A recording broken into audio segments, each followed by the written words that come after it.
ratify the Kampala Declaration. The fact that it really has a lot of things that it says about children, we really need to revisit that and make sure that we also, when we do our legislation, there is also much importance to make sure that whatever we do as a nation, there should also be a provision for action. We really need to act as a nation against child marriage, against all child abuses, HBC, a lot of things. We really need to more like act as a nation. And coming to Zambia, there are actually a lot of outcry to some children in the Copper Belt region, particularly the internally displaced populations in Zambia. I'm saying so because I operate in Zimbabwe and Zambia. Thank you. Question here. Good afternoon and thank you to the panelists for your contributions. My name is Slyvia and I am the Deputy Representative for UN Women. In terms of moving forward, one of the suggestions that I have, or from my experience in some of the work that we have done, is the issue of role models. Sometimes we assume that the girl sitting in some remote district in Rukwe or in Karoi or elsewhere really knows and has the same understanding of the progressive language that you are talking about, of the progressive things you're talking about, sitting here in Harare or in Bulawayo or in Mutare, in the major cities. I think the issue of role models really is critical and we need to work on that. For me, the second aspect is about empowerment. And what do we mean about empowerment of the girls? First of all, for me, I think it's about getting the girl to know herself and her body. Here I'm talking about the issue of SirNige. We are not talking simply about reproductive rights or reproductive health. We are also talking about the sexual rights of the girls. And for as long as that is a missing link, that is where we have cases of girls being raped and not reporting, or girls being forced into sex and not reporting. The next thing she's pregnant, and the next thing is she's forced into marriage. And I think this is a very, very critical and missing link in this particular point of time. And my last one is around a suggestion around empowerment of communities as a whole. And I think for me it's good that the Honourable Minister is here, even within the context of Zim Asset, and we are talking about economic empowerment. We are talking about empowerment of communities, women in particular, also girls in particular. But if we have a community where the issue of poverty is not the overriding one, therefore we also have other priorities that we need to be dealing with and tackling with. So for me, those are some of the critical issues. Enforcement of laws, I agree with you. What are the penalties? When we align the laws to the Constitution, what penalties are we going to put in those laws to ensure that the act is a deterrent? Thank you. To the panel, just jump in and if you have any comments that you'd like to add or respond, feel free to do that. Let me come this way. While I'm walking, I'll read a little tweet, one of the tweets here. It says, poverty forces parents to commodify little girls. In some cases, the girls are sold. Poverty is to blame.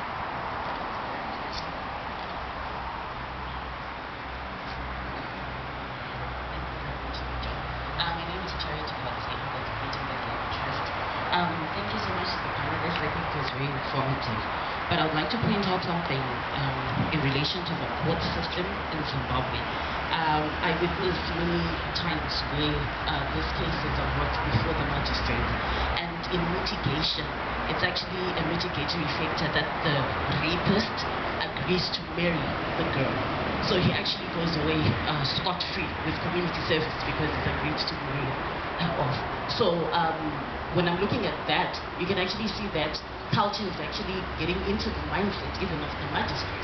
Because at the end of the day, you're looking at a magistrate who's coming from a cultural background. So I'd like to ask like what the ministry is doing in relation to that, to the attitudes and the behaviors that even those who have power in the court system have. And then I think we also need to look at our language. I'm a language person. If we're calling her a child bride, what are we saying? Are we not glorifying rape by calling her a bride? If we're calling it marriage, all of us are saying child marriage, child marriage. What is a marriage, really? 12-year-old married to a 30-year-old person and we say it's a marriage. I think let's call it by its name. It's rape, it's pedophilia, it's sickening, and it's disgusting.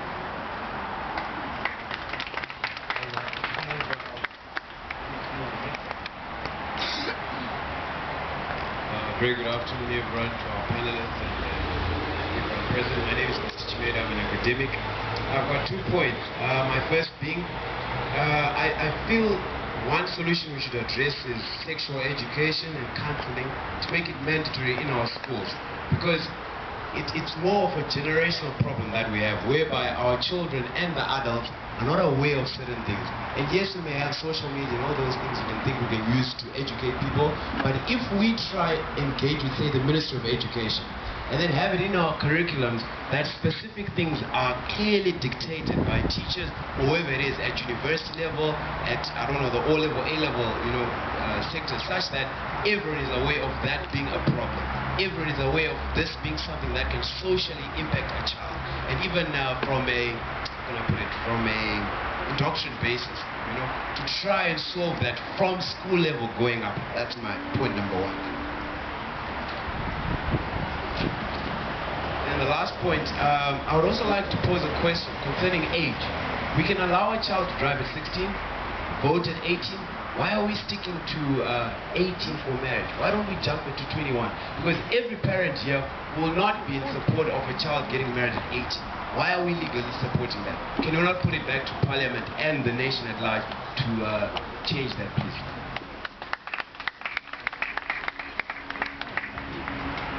Okay, my name is Patience Chiangwa. I'm from Childline Zimbabwe.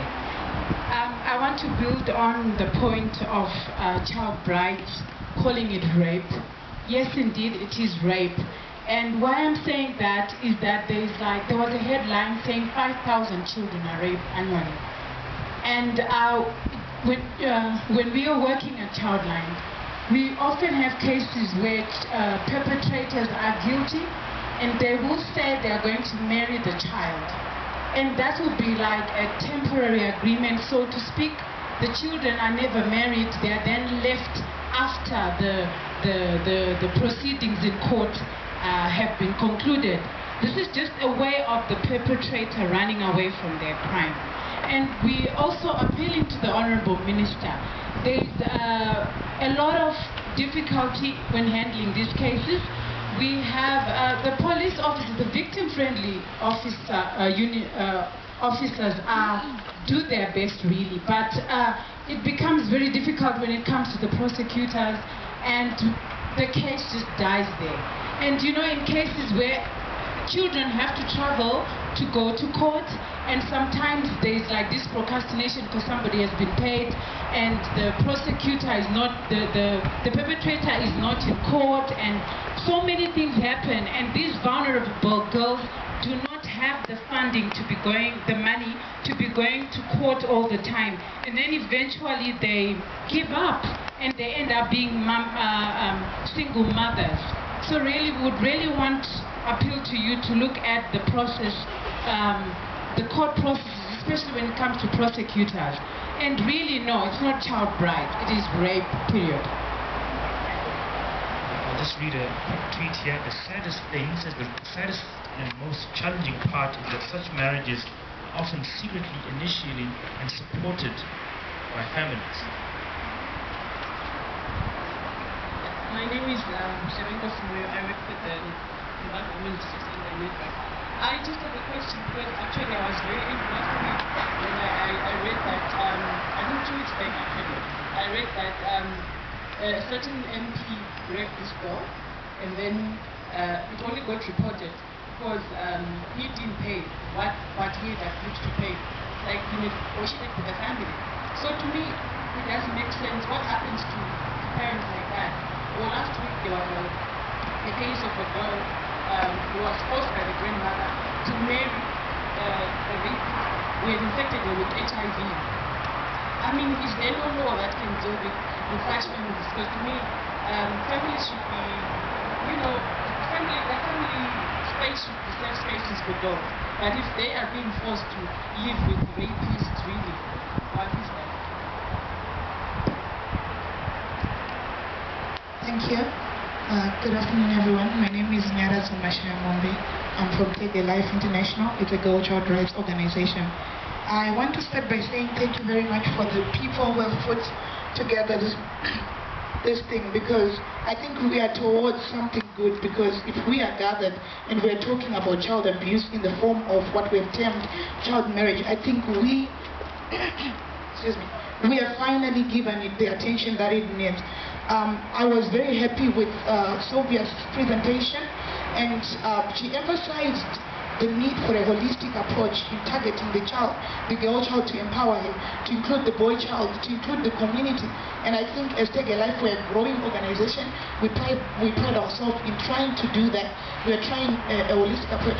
But I think what I want to encourage this afternoon for the 3 embassies, I think, if I'm correct, that are gathered here, is that can we invest in the issue of child abuse in the form of marriage? I think in the same way that we've invested in HIV and AIDS, we work a lot with the United States Embassy, and we know that they've invested so much money in HIV and AIDS. I think it would make a difference if we invested so much huge money, because I think if we're going to fund it in bits and pieces, we will not achieve much. Because I think my sister just mentioned the thing about the grandmother who marries a child. In a mentality, she's thinking, I'm doing the best for my child, I'm fixing him, he has to marry my child. Who else is going to look for my child?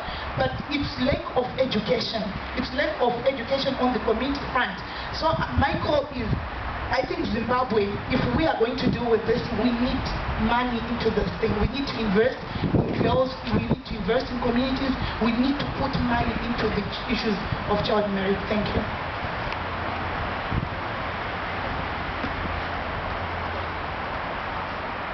My name is Linda. I work for MSF, and MSF runs a project in Mari for women in management and counseling of survivors of rape. I'd like to add to what this woman said about the role of families in violence towards children and early marriage. A typical story a girl would say is, my brother, he saw me with a boy. He told my pa, and my pa beat me, so I ran away from him. I stayed with the boy, we had sex, consensual sex, and I'm coming here because I didn't get my period. The girl, she wants to be with the boy because she's afraid to be at home. This is an issue that within the community I don't hear very often discussed. It is important to discuss this and to look at the role of the family and the community in providing a safe space for children so they don't feel the need to run away to be with a boy. We make a mistake if we think that the girls are always being forced to be with the boy. Sometimes the girls feel safer with the boy, and this is the saddest thing. If I could just ask the audience, I can't relate to it in the front. How do we create this safe space? Very much. My name is Amy Wade. I'm in Tuana Women's Association. We are concerned with economic empowerment of women. I think that the presentation, of course, is very interesting and very apt. But my concern is that as far as rural women are concerned and girls, my observation is that they are overpowered. They have no capacity. They have no information. They have little understanding of this progressive world that some of us are